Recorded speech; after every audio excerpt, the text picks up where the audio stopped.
It is an exciting time for South Texas.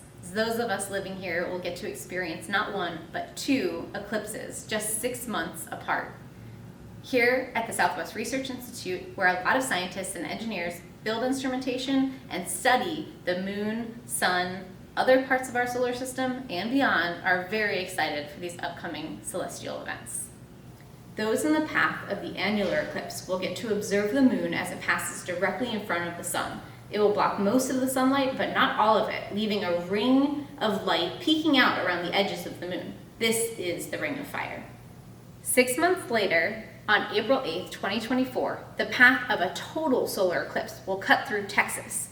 This path will intersect with the path of the annular eclipse near towns including Fredericksburg, Hondo, and Uvalde. Those in the path of the total solar eclipse are in for a real treat. The sun will be blocked entirely by the moon for up to 4.5 minutes. During this time, the sky will go black, the birds will stop tweeting, and the night critters will actually come out to chirp.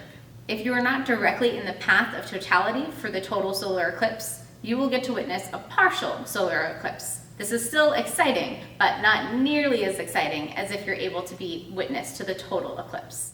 So, what exactly is a solar eclipse, and why do they happen? The moon orbits the Earth every 28 days. A solar eclipse happens when the moon passes directly between the sun and the Earth, casting a shadow onto the Earth. But if the moon orbits the Earth every month, why don't we see a solar eclipse every month? The moon's orbit is tilted, changing the placement of the moon's shadow. Sometimes the shadow is too high above the Earth. Sometimes the shadow is too low. But sometimes it's just right.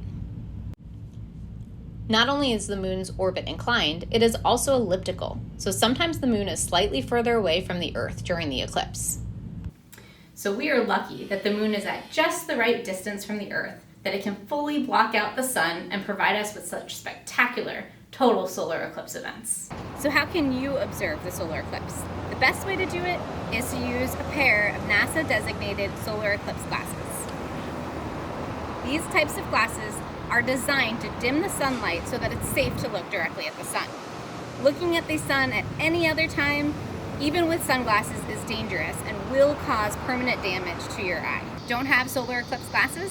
That's okay, you can still experience the solar eclipse.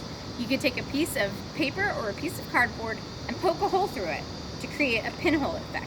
Or you could even grab a colander from your kitchen. With your back to the sun, hold your pinhole viewer or your colander so that the sun's rays pass directly through the holes onto a smooth surface, like a wall or the sidewalk. You'll see the shape of the sun change as the moon begins to cover it.